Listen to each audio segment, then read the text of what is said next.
in my work of 20 years as a psychologist with trauma and abuse recovery, a big problem for people who come to see me is their isolation, and the reason why they're isolated is very difficult for them to find safe and meaningful relationships. And so what I do is I take them into nature and I show them how to be in nature in a way that is very safe. I teach them how to get back into their body and to feel nature in such a way that they can develop a relationship with it. And those relationships enable them to join nature in a way that brings about healing processes within themselves. There's a couple of things that you can do to connect with nature. We have a natural ability to do that. We've been disconnected from it, and so it's not something you have to engineer and make happen. It's something you give permission, and you give yourself permission to have this relationship. That's the first thing.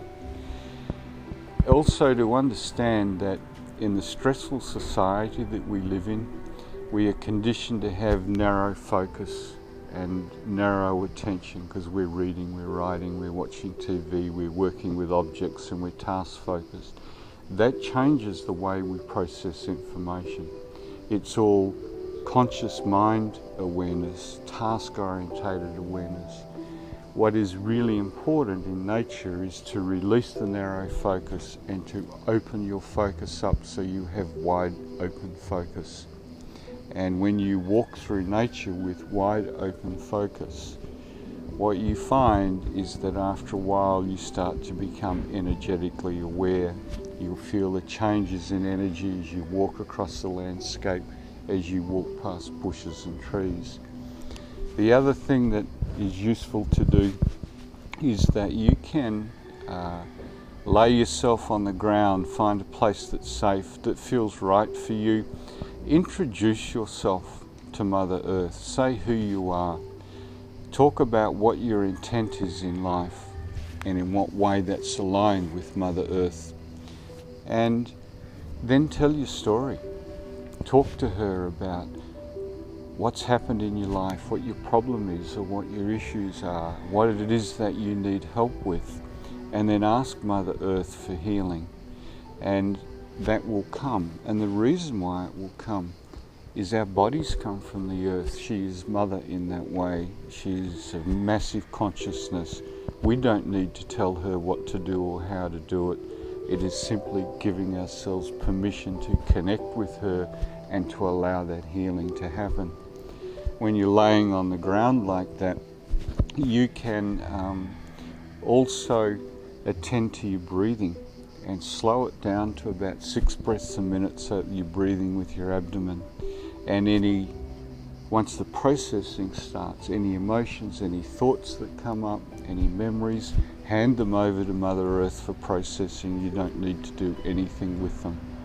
Just come back to your breathing and breathe and enjoy the relaxation that comes.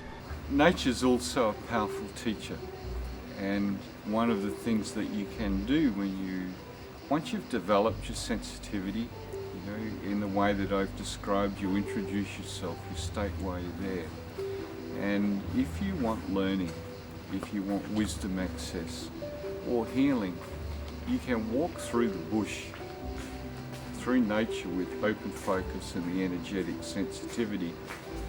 And after a while, there may be a landscape feature, a rock, a tree, or a plant that will attract your attention and you'll feel drawn towards it. That landscape feature, a rock or plant or tree, has what we call spiritual medicine for you. And if you go to it and sit with it or put your hand on it and again introduce yourself and ask for the spiritual medicine that it has for you, and you will receive either some healing or some learning or some wisdom insight. That doesn't always turn up instantly. Often that's revealed later in dreams or just as the understanding